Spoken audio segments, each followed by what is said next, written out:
트럼프 취임식 이후 암호화폐 시장은 상승을 예고하는 듯 보일 테지만 그 이후 암호화폐 시장은 충격적 여파를 불러오면서 저희를 공포 속으로 몰아넣을 겁니다.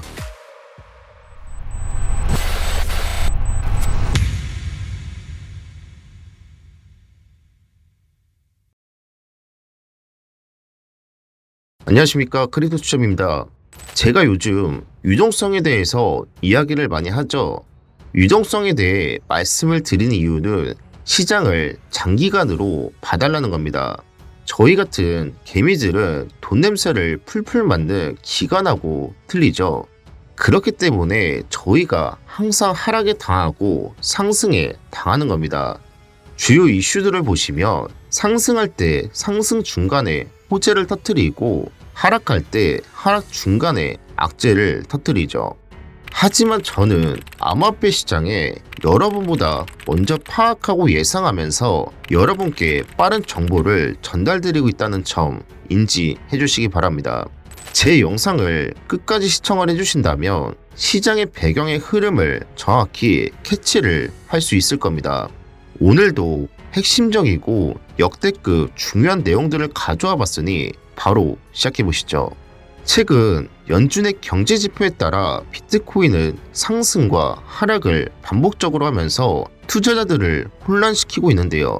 특히 트럼프의 관세 정책이 암호화폐 시장을 공포로 이끌고 있습니다. 왜 관세 정책이 주목을 받고 있고 트럼프는 이를 왜 고집하고 있을까요? 트럼프는 과거 다양한 사업 활동을 통해 사업가로서 큰 명성을 얻었던 사람입니다. 특히 부동산 사업과 브랜드 마케팅에서 대단한 성공을 거두었는데요. 하지만 트럼프가 운영하거나 소유한 일부 호텔 및 부동산 프로젝트는 불법 개조, 규제 위반, 그리고 관리주의로 논란이 된 바가 있었습니다. 이 문제들은 종종 트럼프의 비즈니스 철학인 최대 이익을 추구라는 접근법과 연결되었었죠. 그런데 이 최대 이익을 추구가 꾸준하게 이어지면서 관세 정책에도 영향을 주고 있다는 겁니다. 트럼프는 지난 대통령 당시에도 관세 정책을 펼치면서 무역 전쟁이 일어났었죠. 하지만 2025년 들어서면서 전 세계 관세 전쟁 예고를 하면서 인플레이션의 공포를 안겨주고 있습니다.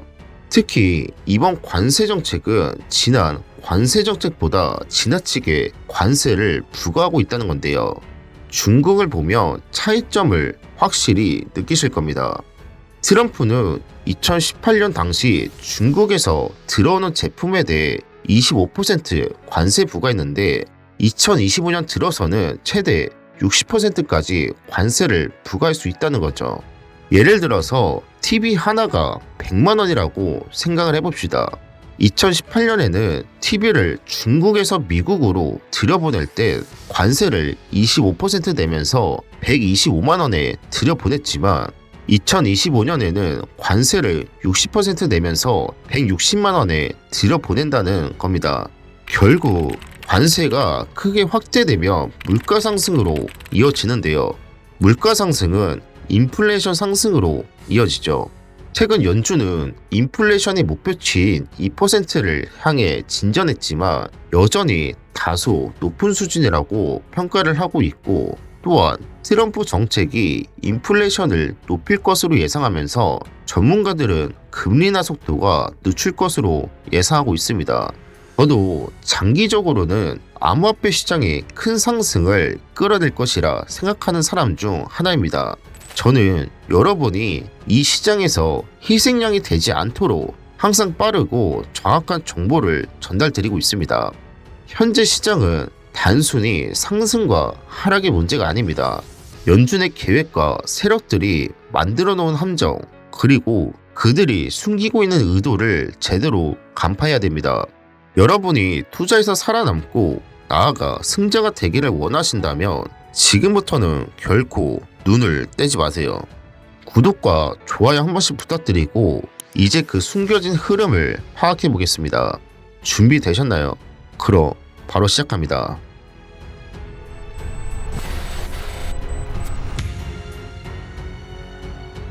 미국 집권의 리파이낸싱은 만기도래한 부채를 갚기 위해 새로운 부채를 발행하는 것입니다. 쉽게 말씀드리면 여러분이 집대출 만기일이 되었을 때 은행에 기존 대출을 갚고 새로운 대출을 받아 이를 해결하는 방식이라고 생각을 해주시면 되는데요. 미국 정부도 마찬가지로 국채가 만기가 되며 새 국채를 발행해 이를 갚아나가게 되는 거죠. 올해 들어서 미국은 2년, 3년짜리 단기 국채와 5년 이상의 중기, 장기 일부 국채가 만기에 도달할 예정입니다. 특히 단기 국채가 문제인데 이들만 해도 약 3조 달러 규모인 거죠. 단기 국채는 만기가 짧기 때문에 자주 갚고 재발행해야 하는 부담이 있는데요. 이를 해결하려면 새롭게 국채를 발행해야 하지만 현재 아직까지 금리가 높게 유지가 되고 있는 상태라 문제가 복잡해지고 있어요. 그렇다면 왜 문제가 될까요? 단순히 새 국채를 발행하면 된다고 생각을 할 수 있지만 미국의 입장에서는 위험 요소가 있죠. 첫 번째로 반복적인 상환 부담, 단기 국채는 만기가 짧아 자주 갚고 새로 발행해야 돼서 정부의 자금 조달 부담이 커지고, 두 번째로 높은 금리로 인한 이자 부담 증가는 금리가 높아 새로 발행되는 국채의 이자 비용이 크게 늘어나면서 재정 압박이 심화되죠. 그리고 마지막 세 번째로는 시장의 불확실성, 높은 금리와 잦은 발행으로 국채 수요가 줄거나 더 높은 이자율을 요구받아 발행이 어려워질 수 있다는 겁니다. 최근 국채 규모는 2023년 대비 28.5%나 급증하면서 채권 시장의 잠재적 불안 요인으로 작용하고 있는데요. 특히 미정부가 만기 도래하는 단기 국채를 중장기 국채로 리파이낸싱 발행할 경우 채권 시장에 예기치 않은 충격을 미칠 수 있다는 우려가 제기되고 있죠. 이렇게 되면 수급 불균형 현상이 일어나는데요. 단기 국채는 주로 유동성이 높은 기관들이 선호하는데 갑작스러운 리파이낸싱 발행으로 중장기 국채 공급이 증가하며 단기 투자자들이 수요를 따라가지 못해 채권 가격이 하락할 수 있게 되는 겁니다. 즉, 단기 국채가 중장기 국채로 전환되는 상황에서 일부 기관들은 현금화를 선택할 가능성이 높다는 건데요. 이는 곧 암호화폐 시장에 어마무시한 자금을 투자하는 기관들이 비트코인 보유 비중을 줄일 수 있다는 거죠. 비중을 줄인다는 건 매도 함량이 나와 비트코인이 큰 변동성을 줄 수 있다는 건데요. 국채 만기는 1월 말로 보고 있습니다. 하지만 1월 말에 뭐가 있죠? 바로 FOMC 일정이 있습니다. 긴장되고 공포를 조성하는 국채 만기, FOMC 일정이 겹칠 수 있다는 건데요. 저는 개인적인 판단으로는 단기적으로 지난 발표된 CPI, PPI 그리고 트럼프 취임식이 비트코인의 상승 모멘텀을 줄 수 있지만 이 긍정적 요소들로 비트코인이 계속해서 상승할 수 있을까요? 그렇지는 않을 겁니다. 그렇다면 저희가 주목해야 할 것은 무엇일까요? 바로 세력들의 움직임입니다.